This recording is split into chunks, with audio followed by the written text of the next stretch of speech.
Hello, and welcome to The Fool and the Philosopher. The Philosopher and the Fool. I was going to say this, the question of can men and women be friends? Yeah. Is, I think they can be friends. People are going to disagree with me and call me a simp. I think they can be friends even if one of them wants to be in a relationship with the other and the other doesn't. Yeah?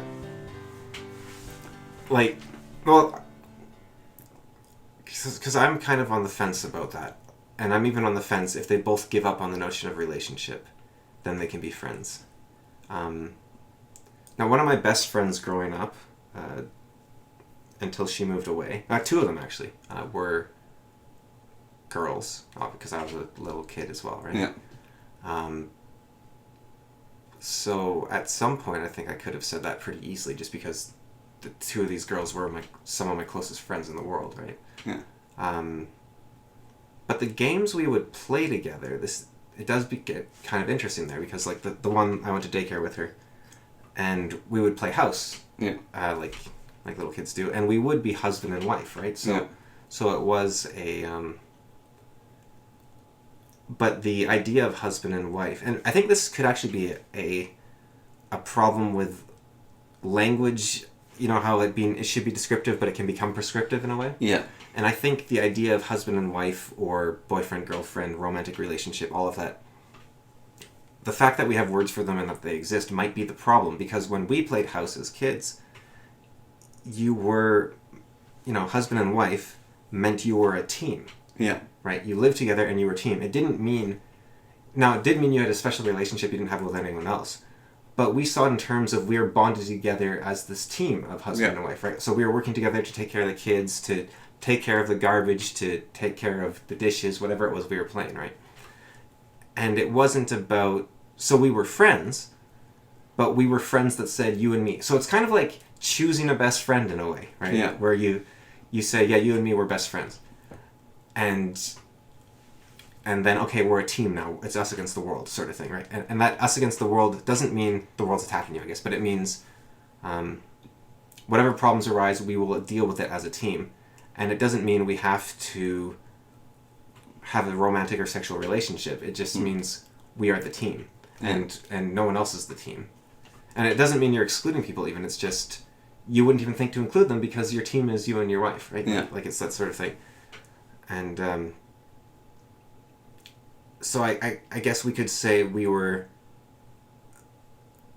So could you say maybe that best friends between a man and a woman is marriage? I think it's a different relationship, because it wasn't about being a friend, right? It was about being a team. Yeah. It wasn't about, I really enjoy your company, let's do stuff we enjoy together. It wasn't that, right? It was you and I work together, we click, right? Yeah. We understand each other, we work well in concert. And so that isn't quite friendship, that's something else. But now the other friend, we were also friends. And now the thing about her was I always saw her as, in my little kid brain, right? It's like the one friend I played house with, she belonged to me, and this girl belonged to someone else, right? That's the sort of... Yeah. But it's not... It wasn't that she belonged to me, it was the future belonged to me, right? So this other friend, there was two boys that seemed to kind of like her, and she kind of liked them, right? And it's like, oh yeah, so she's with one of them. It's not me. It's one of those guys. Yeah. I don't know who, but it's one of them. And so that kind of took her out of my consideration entirely. It's like... Yeah, and so we were friends, but is it... I guess is it friendship if you have to take yourself out of consideration first? And you seem to think you'd say yes, it is still friendship, right? Yes. Even if you have to take yourself out of consideration. Yeah. Whereas, now it gets a bit strange, but if you are friends with a gay guy, let's say, and you chose him, you're like, yeah, you're my friend, you're my best friend, whatever, right? Yeah. Then you aren't taking yourself out of consideration. Maybe he has to take himself out of consideration, but you're not even thinking about that. You're just like, yeah, you're my best friend, right? Yeah. And you could say that could it occur between a man and a woman? Like, let's say, okay, we have the technology. Let's say friendships can exist online, which debatable to begin with, but Journey has convinced me slightly more towards that being a possibility. So Like, okay, let's say I was the guy or the girl I played Journey with, right? Yeah. I think I described it as the guy I was playing Journey with when I was playing it, but it's one of those artsy fartsy games. There's probably a lot of women that enjoy it. Yeah. So, but I think there's this little flutter the moment it could be a woman where you're like, ooh, that was a lady I was playing with, and now she can be mine. So maybe they can't be friends. Like, imagine you play Dota with this person, right? All through text, and you guys get along great. You're always texting back and forth with each other. Or you watch the same live streams, like, I don't know, you're watching the Jingle Jam, and you're talking with this person every time you watch the Jingle Jam. You guys get along great. You're like, yeah, we're online friends. And then it turns out she's a lady. Like, well, she's playing Dota then. Stay away from me, you freak! But, but you get this, like, ooh, she's a lady. Ooh. And then suddenly the relationship can change because you have this whole future. Like, look, I don't know if you're the same. If there is the slightest attraction between me and a woman, right? The marriage is already getting planned in my head. The children growing old, watching us die in the grave, laying the flowers on. You see the whole future in a flash. It's overwhelming. It's like, nope. Yeah. So you see that, like, oh, this person's a lady. Ooh. And then you're hearing wedding bells, and you're like, oh, I don't know if I'm ready to commit for a marriage, but I'll do it.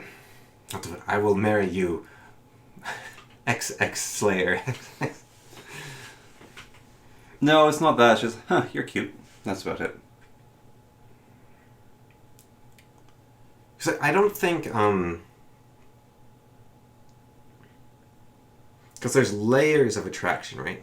So you can think someone's attractive and not want to have a relationship with them. I think that's pretty... Like, I mean, the friend I was talking about, I would say she's very attractive, like the one I'd have the sleepovers with and stuff. Yeah. I think it's fair to say that. She's, yeah. Get my tier list ready, but probably one of my more attractive friends. Just put it on the tier list there. Terrible personality, though. That's why I wasn't interested. But that is a question, though, actually. Like, let's say someone has this really annoying way of chewing their food, right? So if you marry them, you know you're going to have to see that every day for the rest of your life. But if you're their friend, you don't have to deal with it. So, I met a friend at university. Yeah. And it was orientation day, and I hanged out with her and her friends. Yeah. And, hung out, yeah. Hanged is reserved for, and, I believe. Yeah. Which is just penmanship. Yeah. And we would, like, spend time together in the library at lunch. Yeah. And played D&D with her and someone else. And we'd hang out outside of school. And I asked her to a dance. Yeah. And she said to me, are you asking me as a friend or are you asking as a date? Yeah. And I should have said, I'm asking you on a date. Yeah. But I said, no, I'm asking you as a friend, because I wasn't certain at that point. Yeah. And so we went and we had a good time there. And then at Thanksgiving, she invited me over to her place. And we were having Thanksgiving dinner together with her and her family. And I realized at that point that I was like, we are basically in the situation that we are dating. Yes. Like, a lot of the... Going to Thanksgiving? Yes. A lot of the situations we were doing together is we were dating. You're married with 3 children. Like, a lot of things we were doing, we, like, almost seemed like we were dating. Yeah. And basically, after the point where I said, like, is this a dance as a friend or not? I didn't consider dating her after that point. Yeah. We were just hanging out. And then it's like, oh, I'm too shy to ask her my thoughts. But then we had that Thanksgiving dinner, I met her family, I interacted with her more. And I was like, oh, I wonder if she thinks about it this way. Or not. And I'm not going to put any thoughts onto her. Yeah. Well, the thing is, right, the secret to reading women is that, no, they can never be interested in me. It's impossible, no. Yeah. I'm having dinner at her family's house for Thanksgiving, but that's just what you do with friends, right? Yeah. Why would anyone ever love me for who I am? That's how my brain works, anyway. Then it sort of, like, fizzled a little bit. Yeah. And I went to university in Lethbridge, and she actually dated some people. Yeah. And now she's engaged. That one hits, huh? It does a little. You hear that and you're like... Yeah, and like I've had that happen a few times. we've had we've hung out and had interactions before. I mean, A lot of after. times. Yeah. Like we've had interactions afterwards, and Is she that like UFO person? no, Okay. no. Okay. Anyways. I think she was at one of my birthday parties. Yeah. I think I know what you're talking about, but maybe Yeah. I remembered what they were into wrong. Yeah, no, not UFOs. Yeah. But That's a keeper if they're into UFOs. It's funny because I feel like I've tried to keep the friendship relationship with her. Yeah. After the fact, like come back from university, like interacting, talking to each other, and always busy or doing something, or when we interact doesn't have enough times, like drifted further and further apart. And we've talked about even, and she's like, yeah, no, I'm just terrible at like interacting with people. But it's almost like I'm going to put thoughts onto this, even though I have my own thoughts. It's almost like it's funny. Can guys and girls be friends? This is actually kind of proving it. No, it's almost like I still want to be her friend, but because now I'm no longer in the running because she's engaged. It's like, why am I hanging out with you? Well, it sounds like to me that she was interested in you. Yeah. And girls, if you don't reciprocate interest, lose interest, right? Yeah. And if you don't show that you're trying for them, they lose interest, right? So it sounds like once you stopped being someone that was showing you're interested in her, to her mind, right? Yeah. Because she was thinking of romance, let's say. This is what it sounds like to me. Yeah. Then you stop being that potential, and so it's like, yeah, like you said, like, why am I bothering with it? But it's more like, well, that didn't work out. I'm not attracted to him anymore. So then, and when we do hang out, we get along. Yeah, it's not like you dislike them. It's just you're not attracted to them anymore, right? Yeah. And because what I and learned. Well, here's for me, right? Yeah. Is in my mind still, she's very cute, she is very attractive. And it's like, I'd like to go out with her. But then my mind's like, I think about it a little bit more. And it's like, here's all our incompatibilities. Here's a list of reasons why I don't want to go out with her. Here's a list of reasons why I might want to. But also, I just want her to be my friend. And I actually don't want to go out with her. And so I have that sort of duality conflict in my mind. And so that's why I say I think that... Where did you get that box? I bought it. I want one. Where is the downtown? Yeah. Okay. I bought it at... I don't know if they're still there. It was on sale. I bought it at... not Canadian Tire, the other one. Okay, like Home Hardware or Home something? Hardware, yes. Okay, I want one of those. I'm going to go look for it. Anyway, sorry. Yeah. But that's why I say I think that one person can be attracted to the other. And they can be friends. Because I'd say I am attracted to her still. But there's a duality in my brain of cognitive dissonance. And the question is, and it's hard to know, right? Because are you yourself not quite in denial, but is fear the right word? Or not fear exactly, but that potential marriage thing I was talking about, which you said you don't feel. But it's like, that's a big step, right? Yeah. And it's like, are you willing to lose everything on saying, actually, you know what, I did like her. And then if that doesn't exist, then maybe it isn't actually friendship I want. I think I did like her. I think I let go. Because I've heard the theory, right, that friends of the opposite sex are the backup for when your spouse dies, right? So your wife dies, and then you're like, oh yeah, this is grab the next friend, keep going. Yeah, or they're the backup of, if we're not married by we're 30, let's get married. Yeah, which I think is speaking of which, I gotta make a phone call in like 3 days. But the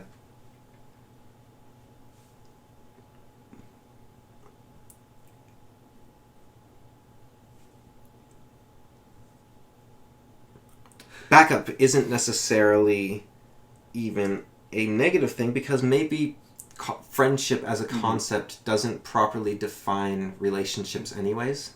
No, let me tell you the one that hits me hard, though, is, like, when I was in kindergarten, I had a childhood sweetheart. Yeah. And it was sort of like on and off being friends, not knowing what relationships were. Yeah. Basically, until grade 6. Yeah. And then she dated someone. Yeah. And that kind of destroyed that whole thing. But I was like childish dating for grades 6 and 7. Yeah. And then in high school, she actually dated someone, and then she broke up and dated someone else. But anyways. I understand why the librarian used to break up, like, young couples, because people should be dating that young. I saw she was engaged the other day. Right. And that hit me. It's like, that's my childhood sweetheart. Get your hands off my girl. It's not that. It's like, oh, I had something, but I was an idiot kid. That was actually something else in Skypride that he brought up, which was, I'm sure you've heard of, like, limerence. Maybe you haven't heard of limerence, but that was a nonsense statement. The idea that limerence encapsulates is this concept of you love someone for who is this being of love that has all the qualities of love to them rather than the person themselves, right? Yeah. That's the song, Losing My Religion. Yeah.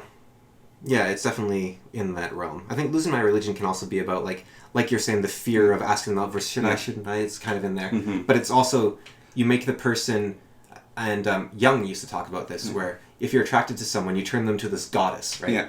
And then you have to actually learn that they're a person. Yeah. And there's 4 layers of learning that they're, which we've talked about in previous episodes, but there's 4 layers of learning that they're a person. Yeah. And now that doesn't mean that men and women are the same. Like that's an idea that's more modern, I think, which is that men and women just are the same, but they have different outward appearances. But I think it is a bit more than that, because otherwise you wouldn't see the job distribution the way it is, right? Yeah. I think that does say something about interest. Or the class. I think the best example is Warhammer. Yeah. Or actually, so the best Zerg player in the world in StarCraft, right, is a woman. Her name's Scarlet. And when I learned that, my world started to crumble and shatter. I was like, there's no way that there's a female StarCraft player who is the best Zerg player on Earth, right? Yeah. So I did a little digging, and thankfully sanity was restored. And they're trans. Yeah. But that tells you something about men and women right there, I think. Yeah. Wait, I'm not sure what it tells you, but it tells you something. It's like seeing a really good Smash Bros. Player. Yeah. Yeah, and you're like, wait a minute, that doesn't make sense. Yeah. Yeah, because I'm trying to think. Yeah, there's not too many high-tier women. There was... There was actually a funny thing. So, T90 did a tournament. Yeah. In, what was it called? Royal Rumble. Yeah.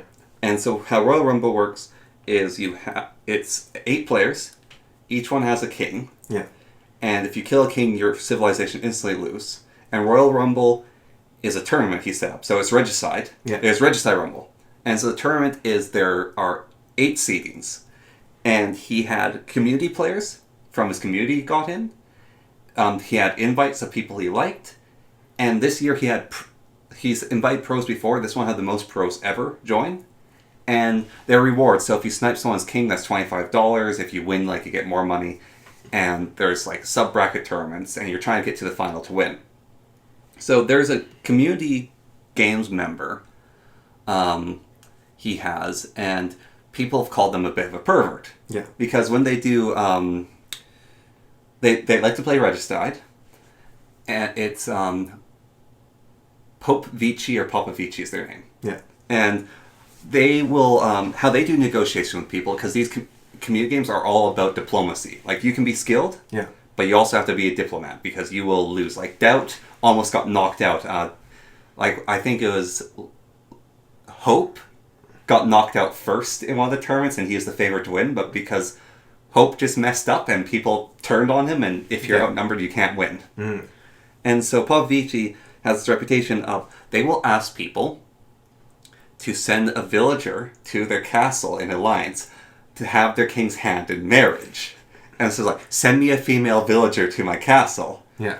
And then they're I will protect you, my wife. And they will call other people their wife. And so in the tournament, they cozy up, I think, to Tato. Yeah. And they got second place because they cozy up to Tato. Yeah. And it's and they were the lowest elo of everyone in this game. And they got second place. And someone else was talking to them in Romanian. And they said, I'd rather betray my wife. No, I'd rather betray my country before my wife. And Tato became their wife. Yeah. So Pop Vici's a girl. actually a girl. Right. And when they're talking in voice chat, it's like this Romanian girl's talking. And so she just has like this weird role play in the community games where she's like marrying villagers to her king. And her skill is like she's good at diplomacy. She could probably beat me at Age of Empires, but like these other players, like she's like 1,200 elo. These are like 2,000 elo players. He had another community player who it was a woman, and she would do the most like passive aggressive, like you're mean if you attack me, and that's and people. I think people don't realize when they're some people. People don't realize but some people don't realize when they're being manipulated, right? Yeah. And so much of the time it's like, no, she's sad. You shouldn't upset her, and that's called manipulation. She's just manipulating you to win the game. But, it's a game. Yeah, you're supposed to beat her. Yeah, no, that's like a huge amount of the Regicide Rumble is those manipulations and betrayals. Yeah. But the whole thing about Popovici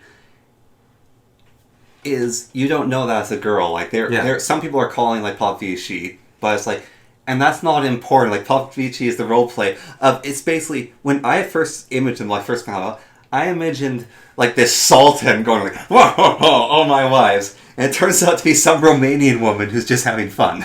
Yeah, but I think that is actually much more of a woman thing to actually act like a it's not misogynistic exactly, but more of a patriarchal man. Yeah, and I think women are much have that role play. Yeah, and also to act much more diplomatically rather than combatively in combat. And no, it was kind of sad though because like most people, Popovici blatantly asks for like I'll ally if you give him hand marriage. But very nervous, focusing on the game, trying not to get knocked down the tournament. And so she said to, I think it was Tato, who she chose. It was one of the pro players. She said, can we be allies? And it's like, yeah, you're next to me, sure. It's like, could you send me one of your villagers to my castle? And it's like, yeah, sure. And so he sent his villager to her castle. And then while they're playing, like they're trying to fight things like, I'm sorry, I'm not good enough. And he's like, you should make more pikes. Like, okay, I'm trying to make pikes. And then it's like, can you do this? Like, yeah, I'm sorry. It's like, okay, I'll send you resources. She's just constantly apologizing that she's not good enough to work with them. But the really funny thing is when he did an interview with all of them, and she referred to the pro as her wife. And then the pro's like, they're going through this interview.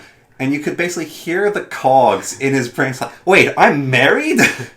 That's what he... I'd like to see like a TomTom and her interact. That'd be fun. Yeah. Have they had any where they interact? I don't know. You know who TomTom is, right? The wizard? I don't think I've seen any of his games. Oh, he's amazing. He casts spells on his opponents. He's like, I cast friendship. Yeah. I haven't seen TomTom, but... Okay.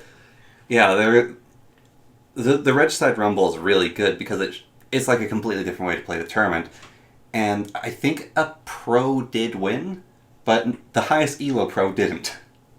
Yeah, diplomacy is such an important thing in life, and it changes everything, right? I feel really bad for Hope, though, because he doesn't speak English, and so he was using Google Translate while trying to play, and he made a cheat sheet to talk to all the other people. And he just gets knocked out because people are scared of Hope because he's the best player. So it's like, yeah, we have to gang up and eliminate Hope. But if you look at like chimpanzees, it's not the strongest chimpanzee that's the leader. It's the best diplomat. And if you look at the Vikings, it was the guy that gave the best gifts. Yeah. It wasn't like the strongest fighter. It was the guy that everyone was like getting stuff from. And now the guy that was the strongest could probably give the best gifts because he took them all. But well, it's not the same thing. So this is the thing. So the king could be like, I am the strongest in the tribe. Yeah. I am the king. Let's really boil down to this patriarch tribal Viking thing. Yeah. Which is only you have to become the king. You have to challenge the king to a duel. Yeah. And if he dies without that, then it goes to his heir. Or there has to be like a hero guilding or whatever where people have to fight for it. Yeah. So you can beat anyone on a one-on-one duel, and you're the best. Yeah. So. Backstab McGee wants to be king. Yeah. He can't beat you in a duel. Even if he was to fight you on the street, sneakily he can't beat you. Backstab McGee has 3 friends. They're not as good as you, but they're the 3 best fighters besides you. Yeah. There's 3 of them, and there's you. You get killed by those 3. And Backstab McGee's 3 friends are kind of dunderheads. Yeah. Anyways, so there has to be the duel for the king. And he basically makes two of his friends fight each other. One kills the other. He becomes the new king. That guy's like, oh, Bexagi, I'm not the smartest guy. It's like, yes, I'll help you. I'll be your advisor. Yes, we can work together. Yeah. And then Bexagi is the king. And that's actually why Dan Carlin and his wife have talked about this, like the hardcore history guy, where he said it's not that women didn't have a massive role in history. It's that all the histories write about the people that were acting in front of the scenes that you can see. However, that doesn't mean women weren't there. That means that women were behind the scenes. Yeah. And a lot of the decisions and events that caused everything to happen could have been the results of women saying things, right? And you just wouldn't see it because it's not written in the histories. But, going back to the limerence and the divine woman and that sort of thing. So in Sky Pride, what he says, which is interesting, is that hate and love are the same thing, in that the thing you hate is also something you obsess about. Yeah. And they will become the embodiment of the devil and hatred. And so you can't see them as anything other than the thing you hate. And he gave this parable, which was a man, this monk, he wants to become wise, so he goes and he sits at the base of the great, like, divine mountain, right? And so he sits there and he knows he's sitting at the base of a mountain. But as he gains wisdom, he knows it's not a mountain, it's made up of rocks and trees and a river, and, like, there's these deer over there, and suddenly he can't see the mountain. He can only see the bit that's in front of him. He can only see the trees and the river and the rocks. He became a midwit. And so he then has to walk around the whole mountain and catalog everything and to understand the whole mountain. And then after 1,000 years of meditation, finally he has categorized every, like, molecule of sand and the grain of the mountain, and he can see the mountain. Yes. Yeah. He became a midwit. Yeah, that's the meme way to do it. Yeah. He became the midwit. And that's hatred and love right there. Yeah. Is you see them as this, like, you see the woman. When I was first trapped in this bottle, I thought, whoever frees me, I'll grant 3 wishes. But then, after 10,000 years, whoever freed me, I would kill. Yeah. Wait, please, let me out. I will grant you the wishes. Is it the genie's midwit arc? Yeah, well, he gets trapped in the bottle again. Yeah, because he's a moron. Yeah. You're so powerful, but could you fit in a bottle? I was just in the bottle. You just saw me in the bottle. Like, how did he fall for that? You know, I guess what happens is your social skills decay after, like, 10,000 years or whatever it was. But, tying that into... Actually, that is interesting. Regarding the dating where the women lose interest in it. And I think women do seem to lose interest faster than men. Yeah. If no one makes a move, then the men just keep going any day now, and the women are like, jeez, what's going on? I'm not interested anymore. And it's not their fault. It's just like, it's not like they make a conscious decision even necessarily. It's just, oh, well, nothing interesting going on over there, right? That is kind of the genie in the bottle story in a way. Yeah. Like, you're like, oh, I hope he asked me out. I hope he asked me out. Oh, is he going to ask me out? When's he going to ask me out? And then finally it's like, ew, he asked me out. Like, who's this guy? Like, it took so long that it's like, geez, this coward? What's he doing over there? Right, so... That was kind of the story of our grandparents getting married. Yeah, well, except there's a lot of back and forth. There's a lot of back and forth, but then it's like, oh, this guy's older than I remember. And it's because our grandmother took so long to marry our grandfather. Yeah. That when they finally got married, she's like, oh, he's older than I remember, and I'm not sure if I'm into this. And then she left him. Yeah. And then she was, like, depressed. And he had to, like, court her for, like, a couple months. Yeah. And she also, like, to seduce him in the first place, had all these plans. She was, like, there's this, like, event where you would, like, make a lunch, and then kind of like the frogs with the arrow stories, where someone would bid on your lunch, and then if they won the lunch, then they'd be your date. And he just wanted to screw with one of his friends. Yeah, he didn't care at all about the lunch. Yeah. He was just bidding on his friend's girl. He wanted to screw with one of his friends. Yeah, and so she was trying to hint, like, I really like you. Look at this lunch. It's all your favorite food. And he's just, like, not paying attention at all. Which is... I was telling you about... Actually, I guess we're running near the end. Yeah. I can just end with that story I told you, because it's kind of funny. Yeah. Like, I was helping take care of these Japanese kids that were up here. And... there was this one girl I was telling Connor about who she was, like, this very cutesy, like, She was a Japanese weeaboo. Yeah, like, she had, like, big bows. I guess she'd be a otaku. And a big, poofy red dress, and she was all hyper and energetic for it, and she would do, like, little action poses when she was about to do something, or after she had succeeded something.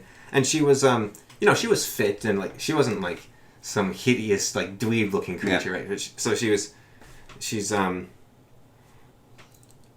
she's doing all these things, and we have this event where you need two people to wrestle each other, basically. And so this one kid's looking for partners to wrestle. He's a very plain, even maybe slovenly looking kid, right? Yeah. So he's just sitting there, and he's saying, like, I don't know Japanese, but I get the gist of it, right? He's like, who's gonna go with me next? Who's gonna go with me next, right? Yeah. And he's looking around. He's talking to a friend of his who's standing like up to the left of him while he's sitting on the ground. And this girl comes over to him, and she says in English, because they use a lot of English slang. She's like, me next, me next. And he doesn't even hear her. Like, he's just looking over at his friend, like, talking to her, and she just kind of stands there awkwardly. And then another guy comes along and sits down and, like, wrestles with him. And then she's cheering him on. She's like, yeah, go, go, go, you got this. And just cheering him on. And then one of her friends comes over and is like, okay, let's wrestle. And I think her friend might have known what was up there a little bit. It's going to be, like, 20 years later. Yeah. That Japanese guy is going to be sitting at home. What did she like? No, he's going to be sitting at home. And he's like, I remember back when I traveled to the Yukon. And then he'll just scream. Like, wait, did she like me? He won't even be sure. He'll be like, did she like me? I'm not... Yeah. But like, she was so into him, right? Yeah. And she's like this... She's like this go get him, like attractive, like, yeah, go, go, go. Yeah. And he's just like this normal dude. And so, anyways, in conclusion, Japan is doomed. Because their people, their children, have no clue that so... Like, normally it's difficult for a man to talk to the woman. You got the woman throwing herself at... Literally, because she wants to wrestle him. I will throwing say... herself at the guy. That women throwing themselves at you is terrifying. Yeah. It is one of the scariest social interactions I've ever had to deal with. Yeah, I think. And I was running away during the whole date I went on. I was running away from her. Like, if you exaggerated, like, if you were to reenact it and you exaggerate, it would be slapstick. What happened? Like, I got forced off a bench. Because you were inching away from her? Yes, we were sitting on... So, I sat down on the bench. I was sitting in the center. She sat down next to me. And she'd move closer to me, and I would move away. And she'd move closer to me, and I'd move away. And she'd move closer to me, and I'd move away. And eventually I ended up in a kneeling position next to the bench, like sitting on my feet. Poor lady. Just the rejection and the not giving. It was also a Tinder date. If you want to add insult to injury, it's a Tinder date. Just like... He's not saying he doesn't like me, but he keeps... Oh, maybe he's just tired. And when we were walking on the trail together, she kept leaning closer to me, and so I kept moving away, and then I'd stumble off the trail, and so I'd walk around to the other side, then she'd lean into me, and so I'd stumble off the trail, and I'd switch sides again, because I thought she was just walking straight.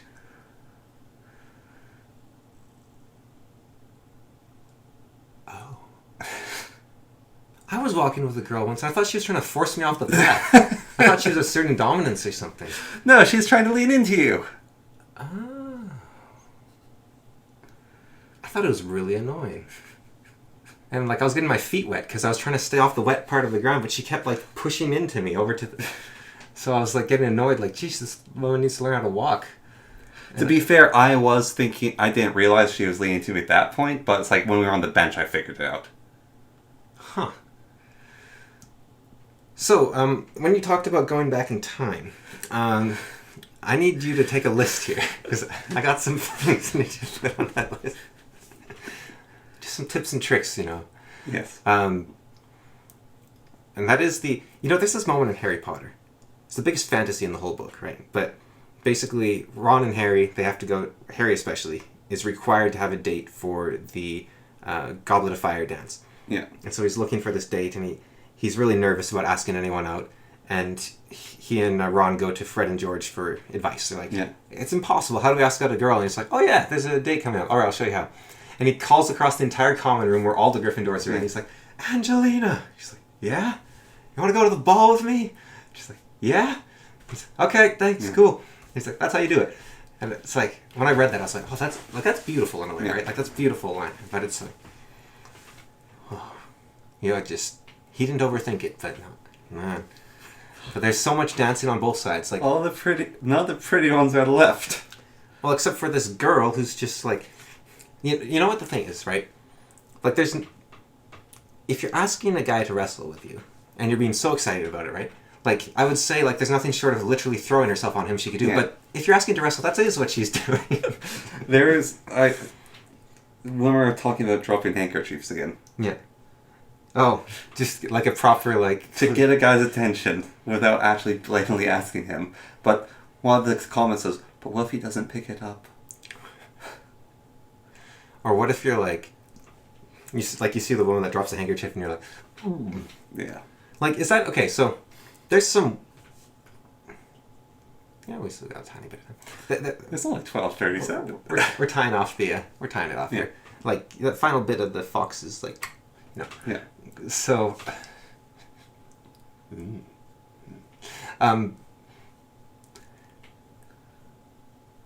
Regarding the friends. Yeah. There's some women who I'm not interested in, right? Yeah. Like one or two. Like the person I went on the Tinder date with. Yeah, well, I haven't seen her, so I don't know. But, I mean, I haven't met her personality. Yeah, she didn't look like Terry Crews. Oh, well. What's the point? Yeah. You got catfished, obviously. Yeah. You're like, oh, wow, and then you, oh, jeez, that's not what I signed up for. Yeah. Yeah. No, you know, Gandhi, supposedly, he, like, slept with his niece to prove his purity, like, he just, like, lay beside her in bed, so he resisted temptation to show he was pure. Supposedly, I've heard that. Yeah. It might be just be Gandhi slander, because people hate a saint, right? Yeah. But, I saw a bunch of people, like, saying, wow, Gandhi was an awful person. But I replied to this through an anonymous account, because no way I might, but something along the lines of, hold on. Let's see a picture of her niece first. Of his niece first. You know, that could go either way, right? Yes. That could, like, maybe he needs to prove his, maybe he's a super saint. He's, I resisted that. Or maybe he's actually like, I didn't throw up the whole... Yes. I didn't run away from the bed. Yeah. But, if you're not interested in that person, like, there's a few people I think have been interested in me that I definitely wasn't interested in. And... Lucky you. And that's probably hard for the women too, because you not only don't get the clarity of rejection, right? You're trying to hint to this person that they like you, and you don't know if they're failing to pick up the hint or they actually just don't like you, yes. right? And that's also what happens like with your friend, right? That could be that case where she's like, okay, I'm hinting really hard here, but he's not making a move, so I'm like, well, I'll invite him to have Thanksgiving with my family. Yeah. So we'll see if that, okay, I'm still not sure, so I don't, and then you just, okay, maybe he's not interested, and then you're like, okay, he's not interested, because I think this is true of men and women, but I think more women. Interest is very attractive. Yeah. If someone's interested in you, it's very attractive. If you're interested in them, it's very attractive. Well, it's interesting because Carl says how he's kept his marriage going is women want to feel pursued. Yeah. And so he still pursues his wife. And still interested in her, yeah. Yeah. And I think, like, we were talking about this a little bit, I think, but there's this actress, Sydney Sweeney, who's very popular, and she doesn't look like that special, right? I disagree. She looks like a fairly average person. I disagree. Okay, but I think she looks like a fairly average person. But the one thing she does, which I think is a lot more attractive than most actors, not most average people, but most actors, is that she seems interested in whoever's looking at her. Like, like the way she conveys herself in her advertising and her movies. Like she looks interesting and approachable. She's like, yeah, you can come talk to me. Yeah, I'd like to talk to you, right? And someone saying, I want to talk to you, you're like, whoa, that's super attractive, right? Yeah. And so I think that is her appeal there, basically, because... yeah, she's got like buggy fish eyes. I mean, who's the actress that? But she seems very nice from that. Yeah, the person who did Barbie. Margot Robbie. Margot Robbie, yeah. Don't find her attractive at all. Yeah, on a few levels. Which is I feel bad. It's like you know this whole welcome to the Objectifying Women podcast. Yeah, well, that's the problem, right? Like, there's this whole like locker room talk is bad. You shouldn't objectify people. And you know, if let's say Sydney Sweeney listens to this podcast, and Margot Robbie, they're our two biggest fans, right? Yeah. I'd feel very bad, like, you know, ranking them, talking about them. That's right. Like, I would feel bad, right? But on the other hand, I want to talk about these things. Yes. And so, how does that occur in any sort of way, right? Like, it's a tricky thing to do, because, like, I think. Like, I want to, you know, like Margot Robbie, I don't, like, personality-wise, I don't know anything about her, right? Yeah. But the look she gives isn't super approachable. But but it's like you never know what the person's like, right? Because they're actors, right? They're gonna look totally different. She could be the sweetest person on earth, right? Yeah. But then appearance-wise, people were saying she's super attractive, and I was thinking she seemed kind of below average in a way. But for the best I can do is say for my sensibilities and my taste and my aesthetics, she seemed below average for what I'm interested in. Yeah. Now, I'm not super interested in like heavily make-upped American women, right? Like it's Terry Crews, although, right? Like this is the Terry Crews. No, for me, I well, again, then you start objectifying races, right? You're like, oh yeah, well, I'm definitely into the Africans or the Asians, and it gets kind of weird again, right? Yeah. But and I could say, but I feel like I don't want to. Like, it feels weird to even say in some ways. But there's just like, look, you have a favorite color, right? Like, dang it, stupid language. But like purple, blue, green, like your favorite color, right? Yours is black. But my favorite color is gold. But and green. And then you can a good gold and green. Like I find blonde hair very attractive, right? For whatever reason. Yeah. So Nazi. Yeah. And blue eyes. Nazi. And a little mustache. Well, that's fine. That's just Charlie Chaplin. Yeah. Yeah. But I also tend, well, when you make it about race, it gets a bit weird. But the races do have an aesthetic to them, right? No, But there's a thing that women say, which is, I want my children to look like me. Yeah. Huh. Yeah, I could see that to some degree. I'm not sure I care about what my children look like. Like, maybe that's me being selfish, but it's like, look, this woman, she has this genes where, like, every other generation's just, but she is super beautiful. I'm like, so are kids. My grandkids will be cute. Yeah.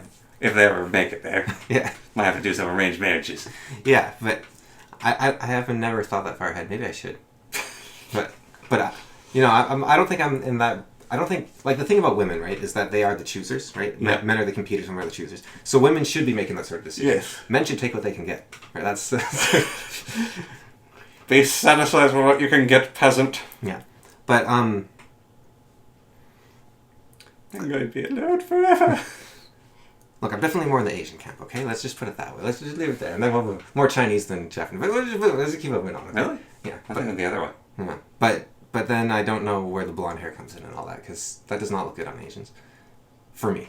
Yeah. But, okay, talking about Margot Robbie and Sydney Sweeney, let's go back to that. So, it's fun to talk about things you like, right? Like, oh, I really like platform fighters versus combo fighters, right? That's fun. When you talk about people, like, oh, the works of Kant, much better than the works of Nietzsche, right? You can have a conversation about that, right? When you talk about something that people aren't entirely in control, like when you talk about personality, you're like, Sydney Sweeney's much more approachable, Margot Robbie's less approachable. That one I think is also, you can talk about and it's like, yeah, whatever. Like, they made their choices, they have their personalities. When you talk about looks, it's like, I don't have any control over this and you're judging me based on that. Counterpoint, they are actors. Right, but what if I say like, okay, so who's more attractive, like young J.K. Rowling or Sydney Sweeney or like Margaret Atwood in like when she was 25, and you're like, okay, let's so then people that aren't quite in the pub versus your school teacher, when like you can start. It's still an interesting conversation. It's very chauvinistic, perhaps chauvinistic. Nothing wrong with chauvinism. But it is an interesting conversation. And how do you have that conversation in a way? Now, first of all, maybe not on a podcast. Maybe that's the secret there, part of it, right? Yeah. But then you get things like, Trump had the case during his first campaign where he was with his friends like in a truck or something. Yeah. And someone just happened to be recording nearby. So it's like, it's not like he was on TV going like, all right, here's what you got to do, right? Like, that wasn't what he was doing. He was having a private conversation with friends. Yeah. But that was considered bad, right? Yeah. And it's like, so you're not allowed to have that in private either, or what's... And because it is a bit weird, like... Well, on the off chance that Terry Crews is listening, and he's our biggest friend. Yeah. Or Jennifer Lawrence. Jennifer, who's that? Hunger Games. Oh, her. Okay. Yeah. Yeah. She's alright. Not really my thing, but she's... Well, she's like way older than me too. Yeah. Well, yeah, so is Terry Crews. I don't mind. I mean, she has a very nice face. So for me, it's definitely face... Well, first of all, Fitness is number one. Yeah. Face is number two. Like, you can have a bad face and a good body, like a fit body. Yeah. Like, forget good body. There's these women that have these amazing curves and then they have like these little stick arms and I'm like, ugh, you look like a goblin. So Romney with a paper bag on his face is like top notch. Well, no, because they have to be womanly. No, that is the in joke with him. Yeah, I know, but he's very, well, he used to be anyways. He still is pretty fit. He's a construction worker. Yeah, he's like a very muscly man with a face that doesn't look like a muscly man. Yeah. It's kind of dissonant, actually. Yes. It's like a bad Photoshop. Yes. A really bad Photoshop. Yes. I'm not even saying it's that bad of a face, it's just... No. It doesn't look like it belongs to his body. Yeah. And if he puts on, like, a t-shirt, his body goes away, too. Like, he doesn't even have to put on a bulky shirt or something. Yes. It's weird. Yeah, so... Because there's an you know, like, you get to learn something about the person, but you also get to... The thing about... With Margot Robbie especially, but Sydney Sweeney as well, is I don't understand the obsession with these people, right? And so when I'm saying these people seem below average to me, I'm not saying these are bad or... It's like, wait a minute, why is everyone obsessing about the looks of this person? And because my theory that I want to explore is that... Because I saw this a lot with the Stable Diffusion community, where they would say, I've made this Laura, or I've retrained this model to make people look like normal people, average people, rather than these super beautiful people, right? And the people they produce look like hideous, like, lepers, right? Like, they look like the dredges of society. Yeah. And it was like, are a lot of, at least online people, very ugly? I think they live in cities. Very unfit, because... I think that might be part of it, is those people live in cities. Because I was talking to this guy in, like, Minnesota or something, right? And we were talking about Margot Robbie. And I was saying, you know, she's probably, like, a little below average in my opinion. He's like, what? No, she's not. And then I was like, yeah, you know, compared to, like, the average person at the at a farmer's market or something, right? And he actually works at a farmer's market. And he said, you know what? You're right. Like, the women that come to the farmer's market, like, maybe not your average woman in a mass sense, right? Yeah. But the kind of woman going to the places where I go, like, I work in a sports field, so that helps. But you work in a sports field, you go to the farmer's market, you go to the people that live outside the city, that go for runs and stuff. Like, most of my friends are bodybuilders. Like, you're like, these people look below average compared to people that take care of themselves. Because taking care of yourself goes a really, really long way. Now, that said, with at least Sydney Sweeney, she does seem like she does take care of herself. Like, she doesn't seem like she's out of shape or anything. Yeah. And Margot Robbie, I couldn't say. I haven't actually seen much of her to know. Yeah. But not much of Sydney Sweeney either. But but there was a lot of talk about her. So. And there's also, I think it could also be, and this is where the interesting conversation comes in again. A picture of someone, I think, tends to actually be worse. I think a person in motion is much more beautiful than a person in a picture or even in a video, because when that person, and I think this is something that happens with... I look hideous in pictures. So I think... so this is in pictures, you'll say. This is something I think that... it's like looks inflation as well. Yeah. So you take, let's say, those Twitch streamers, right, that have the low-cut tops and everything, and, you know, children are watching them, adults are watching them, and they're looking at them, and they're like...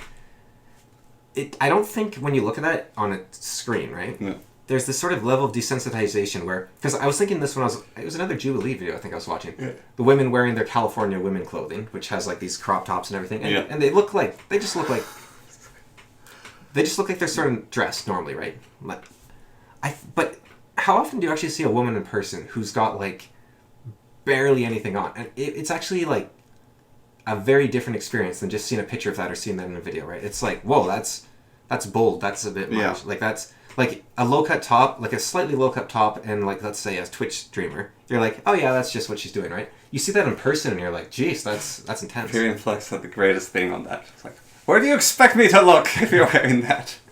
Yeah, but that's the thing. In a Twitch stream, it's normal. In person, it's like, geez, I can't look away, right? Yeah. You have to look at a spot right above their head. Yeah. Yeah.